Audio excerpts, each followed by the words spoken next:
Tout est bien qui finit bien. Ça, c'est le genre d'histoire que j'aime bien lire.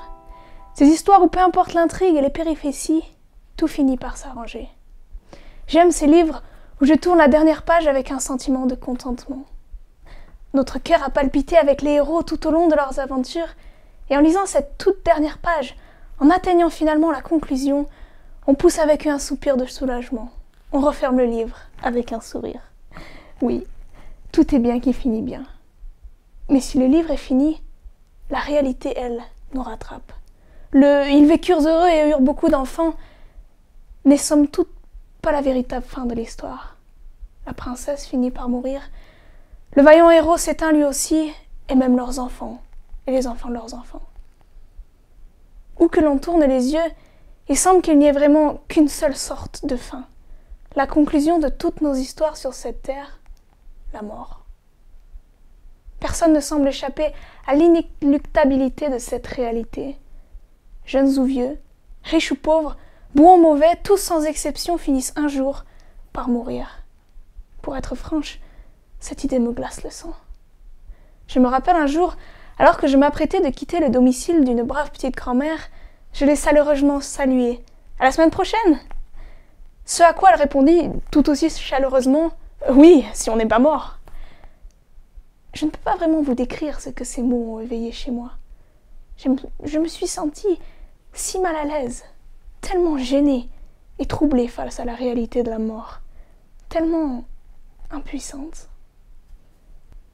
La mort est une fin qui me dérange, une conclusion qui me laisse un goût amer d'inachevé, comme ces livres palpitants que l'on dévore en une soirée et qui se finissent en queue de poisson, de manière si étrange, une fin si décevante, que tout de suite me vient à l'esprit la question « Et après ?» Vous savez, ces livres que l'on lit, où l'on lit la dernière page et l'on n'arrive pas à croire que c'est déjà fini parce qu'il manque encore tellement de choses pour que tout finisse bien. Oui, ces livres tellement frustrants et insatisfaisants jusqu'à ce qu'on se rende compte qu'il y avait en fait un deuxième volume. Cette dernière page était la fin, mais seulement la fin du premier volume, pas la fin de l'histoire. Face à la révoltante, glaçante, dérangeante, blessante et brutale réalité de la mort, je me pose toujours la question « Et après ?»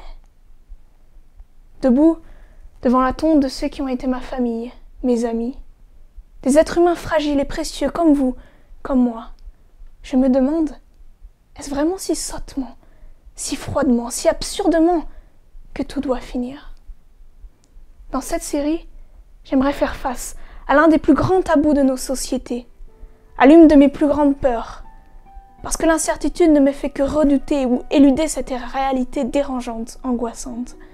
Je veux regarder en face, bien en face la mort et demander « Et après ?» Voudriez-vous me rejoindre pour chercher avec moi si c'est vraiment comme cela que tout finit? Ou si nous n'avons tout simplement pas remarqué qu'en fait là, sur l'étagère, il y a un deuxième volume.